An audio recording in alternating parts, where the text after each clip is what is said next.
But one of the important things I want to talk about, which I've talked about many times, is that when we take a systems approach, we need to get over something called reductionism. And in System and Revolution, I talk about it. And before I sort of sign off for today, I want to read you, and I want to encourage everyone to get this. And by the way, we've made the book absolutely free.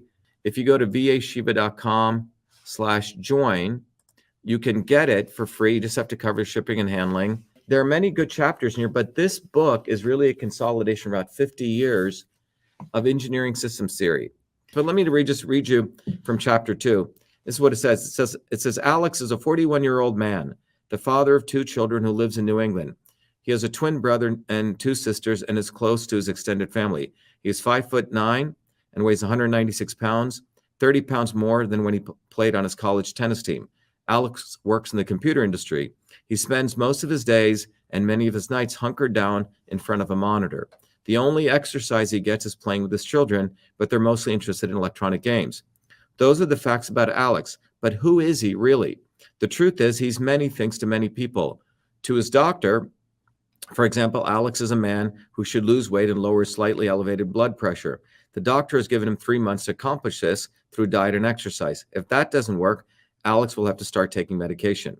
5 years ago, on his first visit to this doctor, Alex shared a memory from his teenage years. He was home from a school on a snowy day, helped his father shovel the driveway. Then his father suddenly collapsed with chest pains, and Alex called the emergency hotline 911. Sorry. The doctor knows that Alex's father has a pacemaker and that Alex doesn't want that for himself.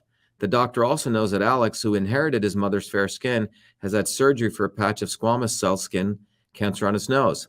Alex has promised his wife and his mother they will never again go fishing or do anything out in the sun without first covering himself with sunscreen. But Alex is more than a collection of symptoms. He presents to his MD. To his wife, he's a loving husband who likes to bake bread and make pasta for the family. He spends too much time on his computer. Sometimes he snores at night. To his parents, Alex is a devoted son who calls regularly and is always available to help out. To his co-workers, he's a hardworking employee who has an intricate knowledge of the newest technology. To his twin brother, with whom he shares a close but sometimes competitive relationship, he's a best friend and a formidable chess opponent. To his children, he is, Daddy, Daddy, play with me. I need more batteries. Will you fix this? Can we go to the park? To his dog, he's a guy who throws a ball further than anyone else. So who is Alex? There's no single answer. The dilemma of who is he, for that matter, who am I, is as old as time. An ancient parable makes this point. A group of disciples approached the Buddha with some serious questions about whether the world is finite or infinite, and whether the human soul dies or lives forever. The Buddha replied, quote, once there was an important Raja, a king, who assembled all the blind men in his kingdom in a courtyard. In the center of the courtyard was an elephant. One at a time, each of the blind men was led forward to put their hands on the elephant's body. One man touched the head, another the tusks, another the ears. And so it went, with each man feeling a different part of the elephant. After they were done, the Raja asked of each of them, what is this thing we call an elephant? The man who touched the head said, an elephant is like a pot. The man who touched the tail said, an elephant is a brush. The man who touched the tusk said, an elephant is a spear. They each described the elephant according to what they touched. The Buddha used a story to teach the impossibility of absolutes. We all view the world differently because we're all different. For a systems biologist, there is a short but complex answer to questions like who is Alex or what is an elephant? Alex is a system. By the way, those of you who are joining, this is Dr. Shiva. I took about a 8-week hiatus. I went to India, and I'm reading from the book System and Revolution, which I want to give to all of you guys for free, but I'm reading a chapter from the book.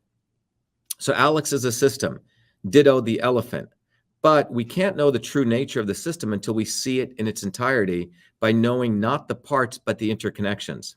This brings up the important concept of reductionism. So you see, reductionism, by the way, is the opposite of a systems approach, which is where those in power want us to think. They don't want us to think. And today's talk is about why we must learn to think and why it's important for our children. So this brings up the important concept of reductionism. In 1687, Isaac Newton published a great work entitled Principles of Natural Philosophy. Since then, Western science has been based on a simple and reasonably reliable assumption. To understand something in the natural world, take it apart. Want to understand a watch? Take it apart and examine the pieces. Want to figure out why an engine runs or figure out how a human body functions? Look at the parts one at a time. If you understand the parts, you can understand the whole. It's certainly easy to understand why this approach can be so appealing. Some things are some things are simply too complex and huge to grasp any other way. It's complicated, so we reduce. That's where reductionism comes from, to its smaller parts. This approach is known as reductionism. Let's follow reductionism to its logical conclusion. If it's informative to reduce something to smaller parts, wouldn't it be even more informative to reduce something to parts that are smallest possible? We can look at a tree and we have some general understanding of it, but can we have a deeper understanding of the tree if we look at the chemistry of the leaves, or even the atomic structure of the leaves, the bark, and the roots?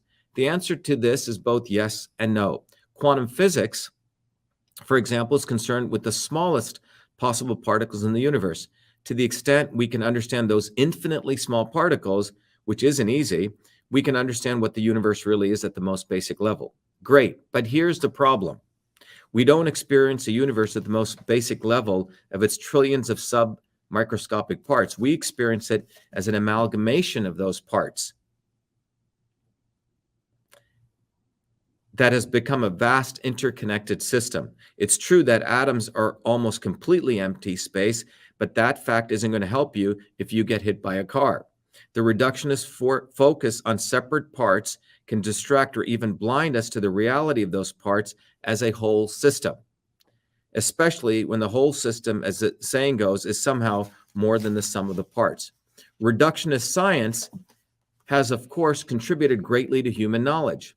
You see, reductionist science has helped us figure out the parts, but the limits of reductionism are apparent in our current healthcare establishment with its high costs, uneven quality of care, and drug development protocols that are expensive and slow. Reductionism fostered the modern healthcare system that was able to respond well to a crisis like an injury or an acute illness.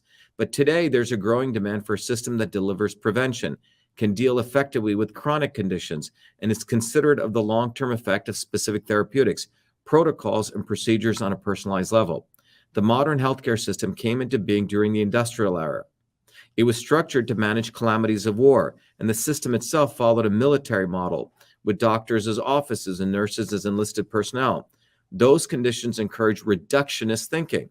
Wartime situation required a healthcare system that rewarded specialization and magic bullet solutions, a single drug, the right specialist, or the right procedure to address immediate and catastrophic events. Reductionism was effective in that context, delivering life-saving solutions after the onset of a disease or injury. But reductionism now pervades all aspects of the modern healthcare system, including basic research, patient treatment, and drug development. We are literally using a health system designed for war and crisis to manage the day-to-day healthcare of modern life, which should be primarily based on prevention. Here's an example of this works. My friend recently visited their internist with a sinus infection. The internist sent her to an ENT, ear, nose, and throat specialist. The ENT examined her and made recommendation for medication. My friend complained that a postnasal drip making its way from the sinuses through her throat and into her lungs was giving her a bad cough. The ENT said he was sorry, but the cough involved the lungs and he didn't treat anything below the neck. The reductionism of modern healthcare compels increasing specialization where problem is divided into many smaller problems. As medical consumers, we know how exasperating this is. We know that we can't always divide our bodies up into parts. We know that the foot bone is connected to the ankle bone, and the ankle bone is connected to the shin bone, and the shin bone is connected to the knee bone. Yet, if we have a foot pain and a knee pain, we have to visit at least two different doctors who will in all probability are not consulting with each other to determine if there's a connection. This is one of the problems associated with a reductionist approach to health. So, by the way, I'm reading from System and Revolution, those of you joining new. And just to wrap it up, where we are right now is 21st century science is beginning to realize that a reductionist approach offers only parts of the solution. When you connect a bunch of things, whether they are auto parts or human parts, something emerges that is great and different than the sum of its parts. Take something as basic as a clock. If you took a clock apart, it's nothing more than a collection of old assorted pieces. then it's put together in the right order with the right connections. A clock assumes an almost magical function in terms of what it does and how a reliance on an accurate reading of time impacts your world. If this is true for a clock, imagine what happens when you are talking about a living organism, whether it's a tree, an animal, or a human being. Or what we've talked about is when it's a complex system, political systems, right? Understanding a quote unquote a pandemic, understanding election systems. Now, systems thinking and systems biology specifically can help us to understand health and illness as a dynamic interconnection. Okay.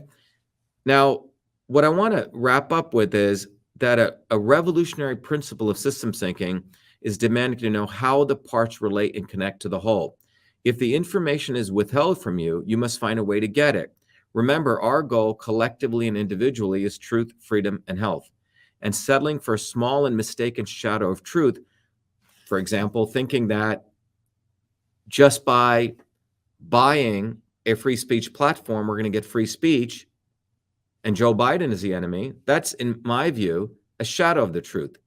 Or thinking that if we just get this person elected, that we're going to solve the election issues, that's a shadow of the truth.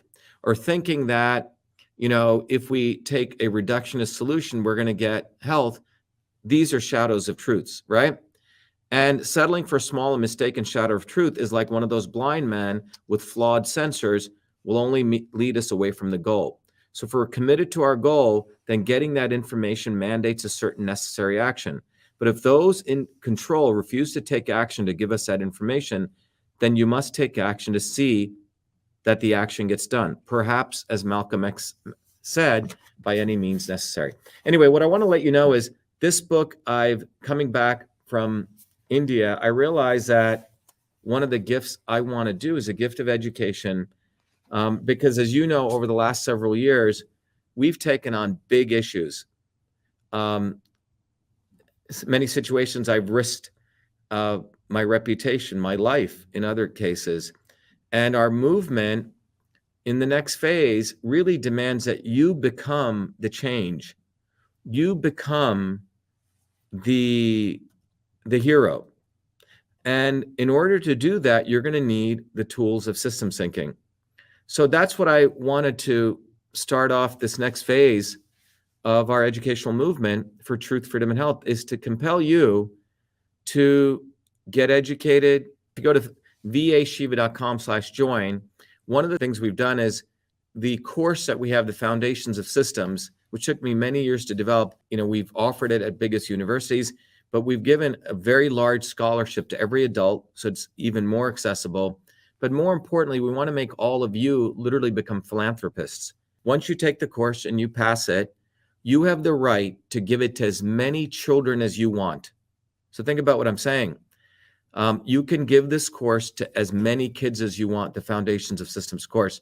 So I want to encourage all of you to do that and take advantage of that. When I went to India, I went back to that village where I grew up, and there's nearly 2,000 kids. And when I come back tomorrow, I'll play you some videos. We have some great video clips.